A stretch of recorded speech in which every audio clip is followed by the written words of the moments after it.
زما نوم ابراهیم د اسما د شرکت اوسیدونکی جبهې نجات ملي د امیر عمومي الحاج ملک محمد زعیم د قومندې لاندې د پنځم کنډک مسؤل یم. دا خپل نوم کله د برجسته زما نوم محمد ابراهیم د اسما د شرکت اوسیدونکی یم د جبهې نجات ملي د تنظیم د امیر عمومي الحاج ملک محمد زعیم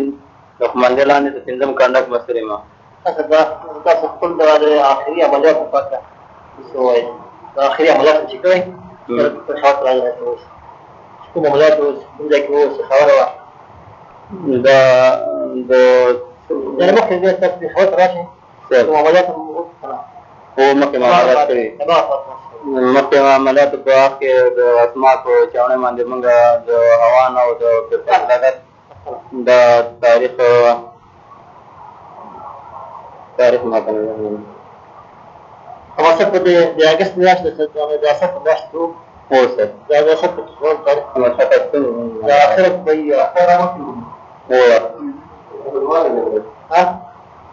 خپل پاتې هدي کما څومره پاتې لومړنۍ سراسري جرګه د سولې د جرګې د حقیقت د جرګې او په هېواد کې د ملي روغې جوړې د تګلارې د انساني هدفونو د تحقق او یوې ټینګې سولې ته د رسېدو په خاطر د دوستۍ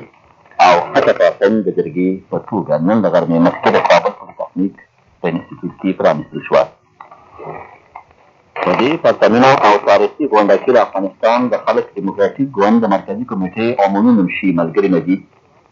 د افغانستان د دیموکراتیک جمهوریت د انقلابي شورا د ریاست او د انقلابي شورا د رئیس هیئت صدر د مقام سرپرست حاجي محمد څمکني، د افغانستان د خلق دیموکراتیک ګوند د مرکزي کمیټې د سیاسي بیرو غړي او د وزیرانو شورا رئیس ملګري سلطان علي کشمن، د ګوند د مرکزي کمیټې د سیاسي بیرو او دارالانشا غړو، د افغانستان د خلق دیموکراتیک ګوند د مرکزي کمیټې د څانګو مسؤلینو، د انقلابي شورا او د وزیرانو شورا مرستیالانو او رئیس هیئت، د ملي جبهې د اجرایي هیئت رئیس او غړو، د ټولنیزو سازمانونو مسؤلینو، د ورونو ملیتونو ټولنیزو شخصیتونو، د وسلوال پوځ ځینو لوړ رتبه منصبدارانو، د پښتنو ستر او مبارز شاعر اجمل خټک، د بلوڅ خلکو ټولنیز شخصیت او ستر مشر خیربخش مري، د کورم ایجنسۍ روحاني شخصیت او پیژندل شوي مشر مولانا مظهر الحق، په کابل کې اوسېدونکو سفیرانو او د کور ډیپلوماتیکو غړو او د هېواد له مرکز او ولایتونو څخه د هزاره میلیارد زیاتکو خلکو څخه پاته 900 تنو استازو ګډون درلود. د باختر د اطلاعاتي اژانس خبریال خبر راکوي چې غونډه د عظیم شان قرآن د څو آیتونو په تلاوت او د افغانستان د دیموکراتیک جمهوریت د ملي سرود په خپرېدلو سره پیل شوه او ورپسې سلاکار وزیر او په اقتصادي چارو کې د هزاره میلیارد د مرکزي شورا نائب رئیس اکاډمیسن ډاکټر عبدالواحد سرابي د رایې په اتفاق د هزاره میلیارد د سراسري جرګې د رئیس په توګه وټاکل شو. ډاکټر عبدالواحد سرابي د لنډو خبرو په ترڅ کې د جرګې د رئیس په توګه د ده د ټاکل کېدو په باب د جرګې د غړو د باور څخه مننه څرګنده کړه. د هزاره میلیارد د سراسري جرګې د اهمیت په ارتباط کې زموږ د هېواد په اوسنیو شرایطو کې جوړه شوې ده څرګندونې وړاندې کړې او د دغې تاریخي جرګې د برخوالو له ورپېژندلو وروسته د افغانستان د خلق دیموکراتیک ګوند د مرکزي کمیټې د عمومي منشي ملګري نجیب څخه هیله وکړه چې په خپلې لارښودونکي او لوري ورکوونکي وینا سره د غونډې کار په رسمي توګه پرانیزي. د باختر د اطلاعاتي اژانس خبریال زیاتوي چې ملګري نجیب د جرګې د برخوالو د ولولو او پرله پسې چکچکو په څپو کې د وینا په اورولو سره غونډه پرانیستله. ویل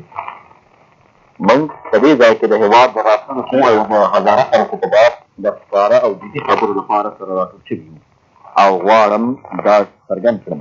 د هزاره ملیت لومړنۍ سراسري جرګه چې د جوزا د میاشتې د پلینوم د پرېکړې له مخې جوړېږي د سولې د جرګې، د حقیقت د جرګې او د دوستۍ او ښه تفاهم د جرګې په توګه به د افغانستان په تاریخ کې ثبت شي. باور لرم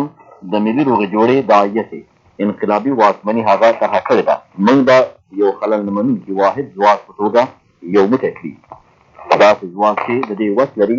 زموږ د هېواد د دښمنانو له کږۍ او پرږۍ ډکې توطیې چې غواړي ظلم، ستم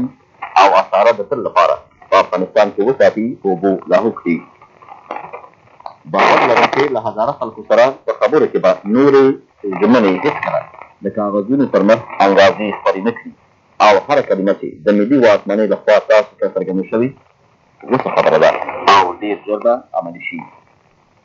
باور لرم چې په ګډو هلو ځلو سره د اتفاقي دښمني او بې باوري چې د پېړیو اوږدو کې د کثیر الملیت هېواد له نورو خلکو سره د هزاره ملیت دوستي زیانمنه کړې ده پای ته ورسول شي او د افغانستان د ملیتونو قومونو او قبایلو په اړیکو کې به د رښتینې برابرۍ او د متقابل همکارۍ اصول بېرته واکمن شي. ملګري نجیب د هزاره خلکو د تاریخ او د ملي اقتصاد او فرهنګ په پرمختیا کې د هغو د زیارېستنې او برخه اخیستنې د هزاره زیارکښو خلکو پر خلاف د وګړني ضد رژیمونو د ظلم او استبداد او د هغو بنسټیزو ژور بدلونونو په باره کې چې مساور انقلاب له بري وروسته د هزاره زیارکښو خلکو په برخه شوي دي په تفصیل سره خبرې وکړي او د هغو نه یې هیله وکړه چې خپل ځواک سپېڅلې مبارزې یعنې په ګران افغانستان کې د سولې په خاطر مبارزې ته وقف کړي. د ملګري نجیب وینا نن شپه په 9 بجو ګران افغانستان له لارې خپرېږي. د بهتر د اطلاعاتي اژانس خبریال زیاتوي چې ورپسې ملګري سلطان علي کشمن په هېواد کې د سولې او ارامۍ په تامین کې د هزاره ملیت د استازو د برخې اخیستنې په خاطر د دغه ملیت د سراسري جرګې د جوړېدو د ضرورت او اهمیت په باب اوږده وینا وکړه. ویل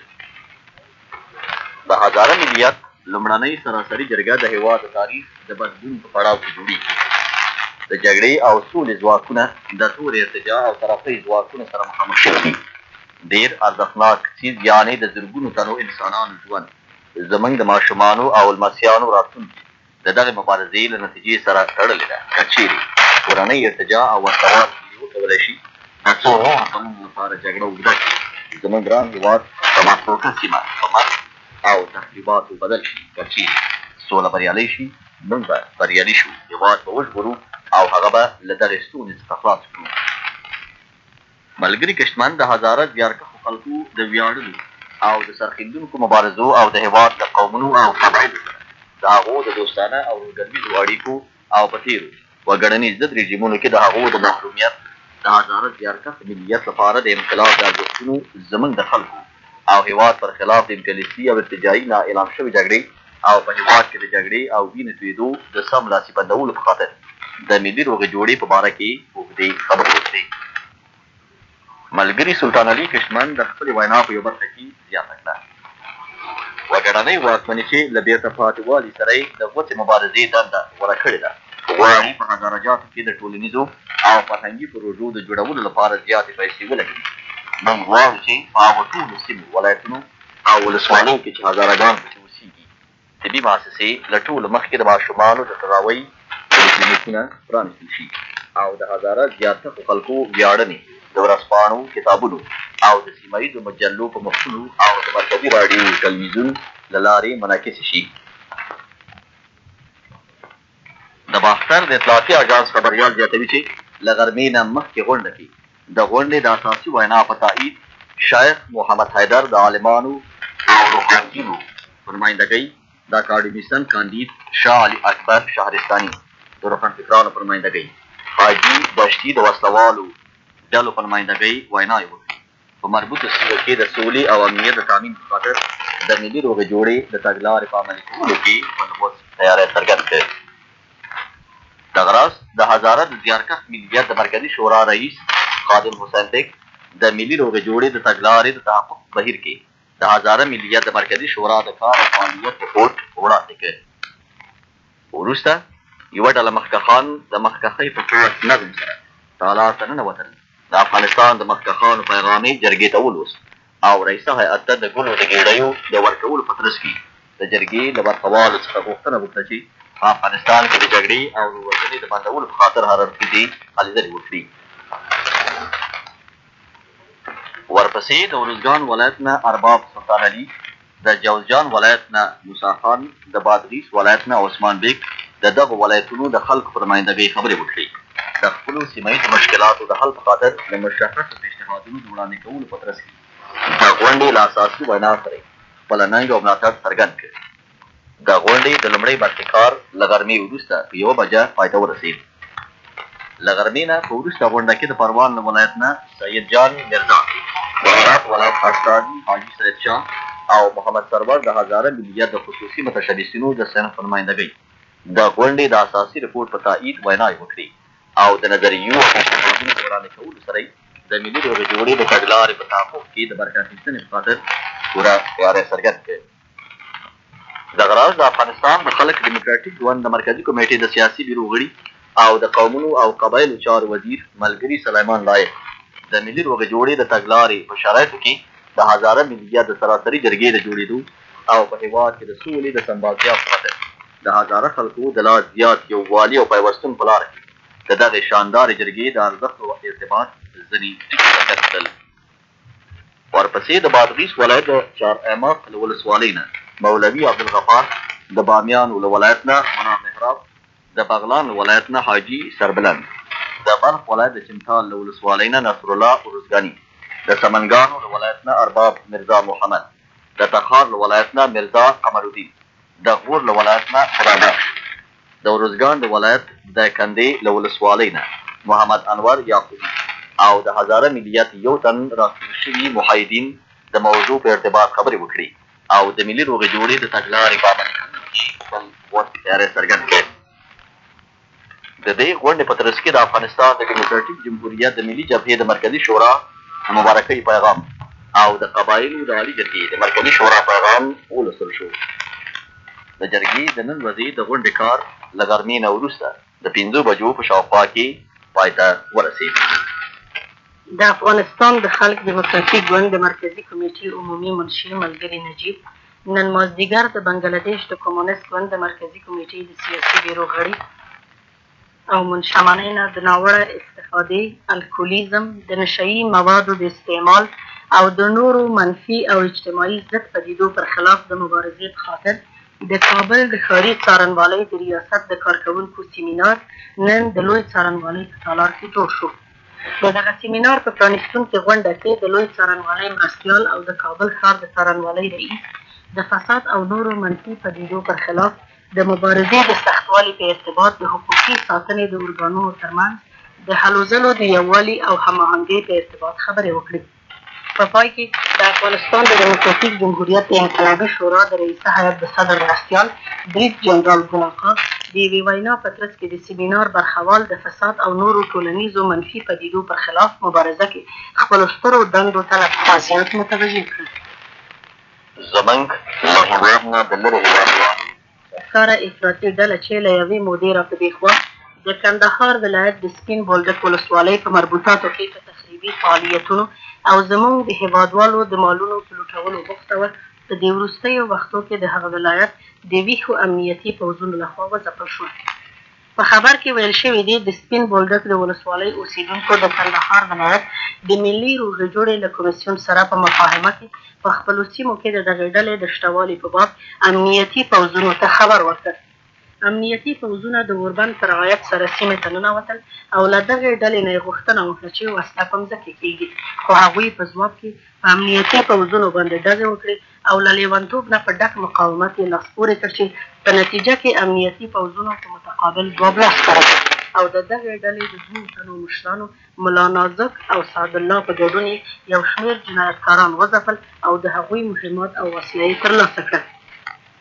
د باختر د اطلاعاتي اژانس خبریال خبر راکوي په خاینو افراطي ډلو پورې تړلو کسانو د یو بل له شرمناک عمل په کولو سره د بلخ ولایت د دولت آباد ولسوالۍ د جامع جومات په سپېڅلي حریم باندې ډزې وکړې.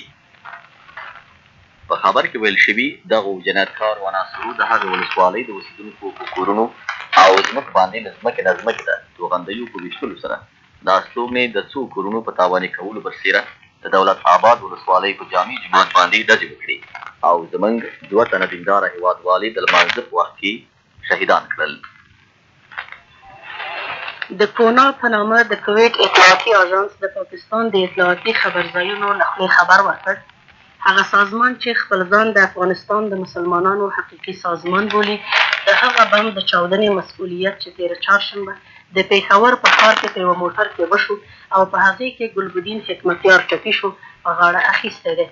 د اژانسونو له قوله د هغه چا او یا هغو کسانو لخوا چې خپل هویت یې نه دی ښودلی په اسلام آباد او راولپنډۍ کې د یو شمېر ورځپاڼو دفترونو ته تېره شپه تلیفوني څرګنده شوې ده چې دا په رښتیا سره د نوموړي سازمان بچانسي وه چې رښتینی او واقعي هدف یې یعنې ګلبدین له مرګ څخه خلاص شو او زیاته کړې ده چې موږ به ګلبدین پرې نه ږدو ځکه چې دی د خپلو امریکایي بادارانو په لارښوونه د لسګونو زره تنو افغانانو د وینو تویېدلو مسؤلیت په غاړه لري او زموږ وروستی تصمیم د هغه په څېر د نورو کسانو له منځه وړل دي. زیاته کړه ګلبدین حکمتیار یو امریکایي ایجنټ دی او موږ ښه پوهېږو چې له امریکایي ایجنټانو سره څه ډول چلند وکړو. ګلبدین حکمتیار چې د افغانستان د انقلاب د حرکت د تنظیم کش په نامه د ډلې مشر دی تېره چهارشنبه د ورسک له سړک څخه تېرېده چې په موټر کې بم وچاودېد او د هغه په نتیجه کې 8 تنه ووژل شول او نور 40 تنه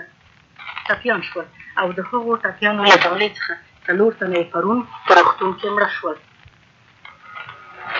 د نړیوالو خبري منابعو د خبر له مخې 4 تنه مړه او 10 تنه هغه وخت ټپیان شول چې پرون سهار یو قوي بم د پاکستان د راولپنډۍ د ښار په یوه تمځای کې وچاودېد.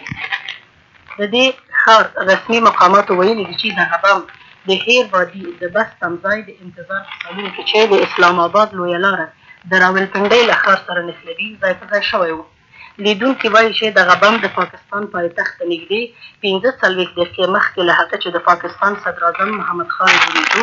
د ملګرو ملتونو د عمومي مجمع په 42مه غونډه کې د نیویارک په لور حرکت وکړ وچاودېد. په عین حال کې د هغه اور له کبله چې د پېښور ښار په افغاني بازار کې ولګېد تقریبا 200 پلورنځي په ایرو بدل شوي. د دې اور د لګېدو تاوان تر اوسه دقیق نه دی معلوم شوی. ناظرین عقیده لري چې د دې لپاره چې دغه پلورنځي له قیمتي اجناسو څخه ډک وي نو د دې پېښې تاوان میلیونونو پاکستاني روپیو ته رسیږي. د باختر اطلاعاتي اژانس ته رسېدلي خبرونه وایي چې پرله پسې چاودنو د پېښور ښار او د هغه شاوخوا سیمو ته سخت ټکان ورکړی دی. د دغو چاودنو په نتیجه کې د ماري نودې د جمرود سړک او کورمې د تاڼې په سیمو کې وشوي 15 تنه سخت ټپیان شوي دي او زیات مالي تاوانونه هم د دغه سیمې خلکو ته پېښ شوي دي. د یو بل خبر له مخې د راولپنډۍ د ښار د فیض آباد په سیمه کې هم سخته چاودنه شوې ده چې د هغې له امله د چاودنې ساحې ته څیرمه ټولې هټۍ او دولتي ودانۍ ړنګې او یا زیانمنې شوي دي خو د دغې چاودنې له امله د سر د زیان په باره کې کوم رپورټ نه دی ورکړل شوی.